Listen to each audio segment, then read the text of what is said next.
Junior NTR కెరీర్లో అతిపెద్ద black బస్టర్స్లో ఒకటిగా నిలిచిన దేవర విడుదలై ఏడాదిన్నర దాటినప్పటికీ ఇప్పటిదాకా సీక్వెలు లేక ఫ్యాన్స్ కన్ఫ్యూజ్ అవుతూ వచ్చారు. ఉంటుందని ఒకసారి, లేదని మరోసారి ఇలా రకరకాల ప్రచారాలు చర్చలోకి వచ్చాయి. దర్శకుడు కొరటాల శివ బయట మీడియాకు కనిపించినంతగా అందుబాటులో లేకపోవడం అనుమానాలను మరింత బలపడేలా చేసింది. ఆ మధ్య తారక్ బర్త్ డే రోజు దేవర 2 ఉంటుందనే తరహాలో చిన్న పోస్టర్ వదిలారు తప్పించి ఎలాంటి అప్డేట్ ఇవ్వలేదు. తాజాగా నిర్మాతల్లో ఒకరైన సుధాకర్ మిక్కిలినేని పార్ట్ 2 గురించి స్పందించడం వైరల్ అవుతోంది.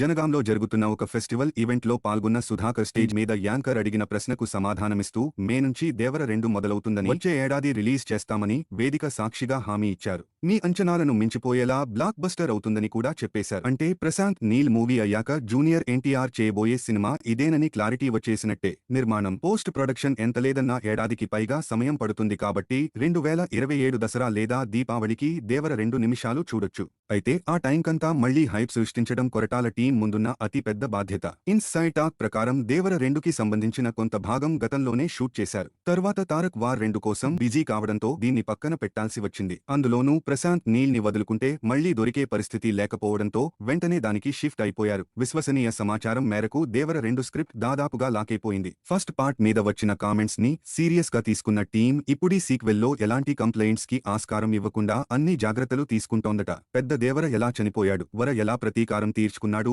లాంటి ప్రశ్నలకు సమాధానం దేవర 2లో చూడాలి.